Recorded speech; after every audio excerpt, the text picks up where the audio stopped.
What if the most cherished, timeless traditions of Christmas were actually invented by marketers to sell products? This isn't a theory. This is a historical fact. The holiday you feel obligated to celebrate, the one drenched in lights and driven by debt, is a masterpiece of social engineering.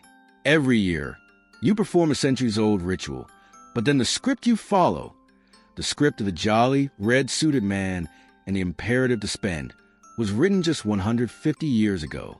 Therefore, the joy you feel is intertwined with a highly effective, engineered system designed for maximum profit.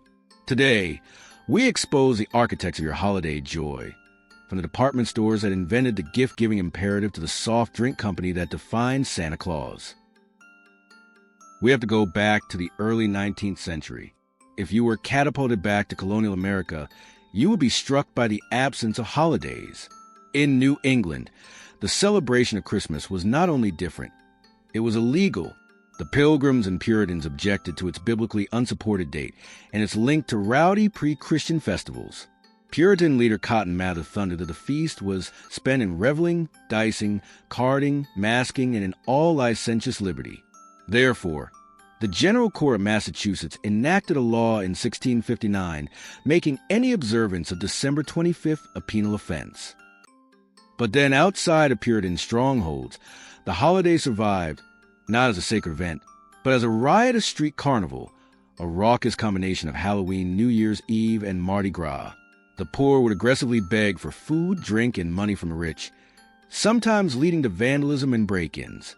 This rowdy spectacle was an open display of class conflict, turning cities into dangerous places. The emerging middle class and the wealthy elite were terrified of these unruly mobs. Therefore, the 19th century American elite sought to civilize the holiday, transforming it into a quiet, family-centric event that happened indoors. This shift from a public, drunken spectacle to a private, domestic gathering created the perfect opportunity for marketers and retailers to introduce a new, profitable tradition, sacralizing materialism. The gift became the central moral imperative of the holiday. The next step was the invention of a benevolent, non-threatening figure, was the most critical step in this social re-engineering.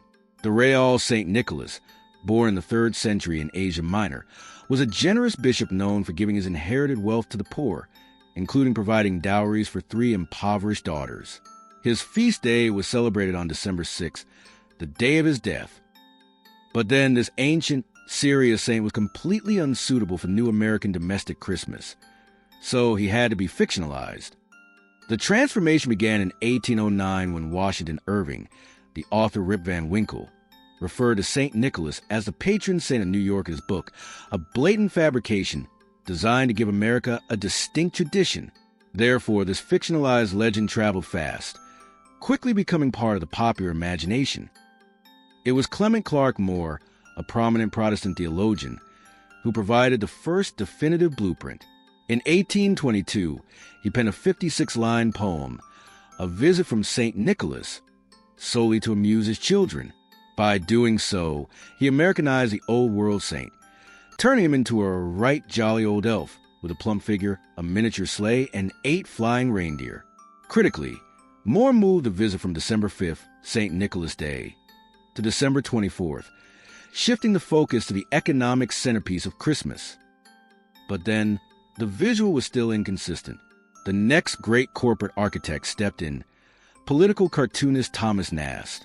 Starting during the Civil War in 1863, Nast gave Santa his familiar shape, fat and jolly, with a long white beard and a special suit decorated with the stars and stripes.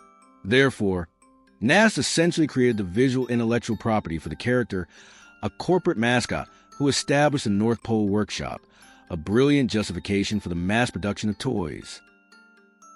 The final, perfect image was forged during the Great Depression in the 1930s. Coca-Cola hired illustrator Haddon Sundblom to create an advertising campaign to boost lagging winter sales. Sundblom produced a new archetype for Santa Claus, no longer a fairy tale pixie, but kindly, hearty uncle who looks like he enjoys his work and takes time to play with a family dog. But then, the pervasive nature of these ads was so great that this version, the familiar warm figure in a red and white suit, became the only version in public consciousness. Therefore, Santa became the ultimate corporate mascot, the benevolent figure who validates the act of consumption. Next, let's talk about the Christmas tree, which feels so ancient, is a meticulously engineered tradition. The origins are truly ancient, with evergreen boughs used by pagans, ancient Egyptians, and Romans to celebrate the winter solstice and ward off evil spirits. But then, like the celebration of Christmas itself, the tradition was rejected by America's early Puritan leaders who viewed the use of decorations as a pagan mockery. The tree made its comeback through German immigrants, who had kept the 16th century German tradition of bringing decorated fir trees into their homes. Therefore, the first records of trees cut for display in America came from Pennsylvania's German community in the 1820s. The true catalyst for its mass adoption, however, was fashion and monarchy. In 1846, an illustration circulated in the Illustrated London News showing the highly popular Queen Victoria and her German Prince Albert gathered with their children around a decorated Christmas tree. But then, what was done at the British court immediately became fashionable. Not just in Britain, but then with fashion-conscious American society on the East Coast. Therefore, the Christmas tree arrived in America not as a spiritual tradition, but as a status symbol to be emulated by the wealthy. This created the perfect vacuum for corporate innovation. The need for annual replacement and upgrade, the recurring revenue stream, began immediately. Department store owner F.W. Woolworth decided to mass-produce cheap, sphere-shaped ornaments in Germany and sell them for a bargain. In 1882, Thomas Edison's business partner, Edward Hibbard Johnson, hand-wired 80 red, white, and blue electric bulbs around his tree. Therefore, the flammable candle tradition was replaced by a fire-safe, scalable, electrical spectacle, allowing trees to glow for days on end and appear in town squares across the country. The Christmas tree was now a high-tech consumer product, paving the way for Americans to spend over $6 billion annually in 2021 on decorations. The central pillar of Christmas is a gift, and this is perhaps the most critical piece of social engineering. Early in the 19th century, big city department stores like RH Macy saw an amazing business opportunity. But then, simply selling products was enough.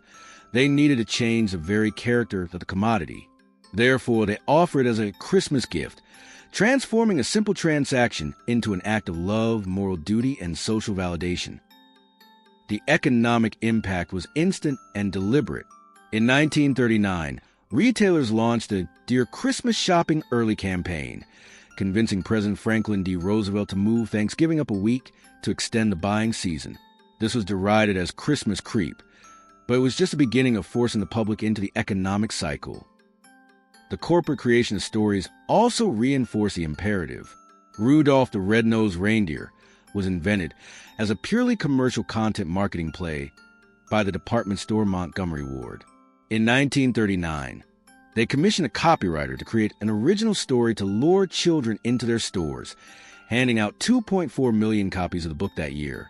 But then, this manufactured character, paid for by a department store, quickly became a beloved tradition, further cementing the idea that the heart of Christmas involves the acquisition of new things. The end-of-year trade is now crucial to the entire U.S. economy, accounting for nearly a fifth of annual retail sales. This consumption is strategically concentrated into events like Black Friday. Therefore, the retailer successfully changed a moral question from "should I buy this?" to "can I risk disappointing my loved one?" The fear of disappointment became the most powerful marketing tool ever devised. The final layer of engineering is the most insidious, manipulating our internal wire and compel us to spend money we don't have. The holidays create a perfect storm for overspending. One key driver is reward deprivation. If you've been restricting yourself all year due to financial strain, the holidays suddenly offer cultural permission to spend, hitting a breaking point where you think, forget it, I deserve this. You find justifications for purchases because everyone around you is doing the same thing. But then, that immediate pleasure of giving is pitted against the future pain of debt, a classic case of temporal discounting. Therefore, the retail-engineered urgency of limited-time Black Friday forces immediate, often irrational, purchasing decisions. The psychology of money deepens a trap. If you are a person who associates money with love, freedom, power, or status, you are more likely to be a big spender during Christmas. Those who associate money with love are most at risk of overspending, seeing what they spend on gifts as a way of demonstrating their affection. Similarly, people who view money as status are prone to overspending to send a message that they're doing well and are in control. But then, the truth is that people often put their heads in the sand during December, try to avoid looking at their finances because it's too hard or too scary. Therefore, reality hits much harder in January when that credit card bill comes in, which is exactly what the system is designed to leverage. The modern Christmas is not a timeless, ancient tradition steeped in religious significance. It was something that was invented just 150 years ago. It is a highly effective engineered system that successfully replaced chaos with consumerism. It turned unruly citizens into predictable consumers who quietly exchange expensive, mass-produced gifts. The next time you see that jolly man in a red suit, ask yourself, are you celebrating tradition, or are you just following a script written for you? Thanks for watching.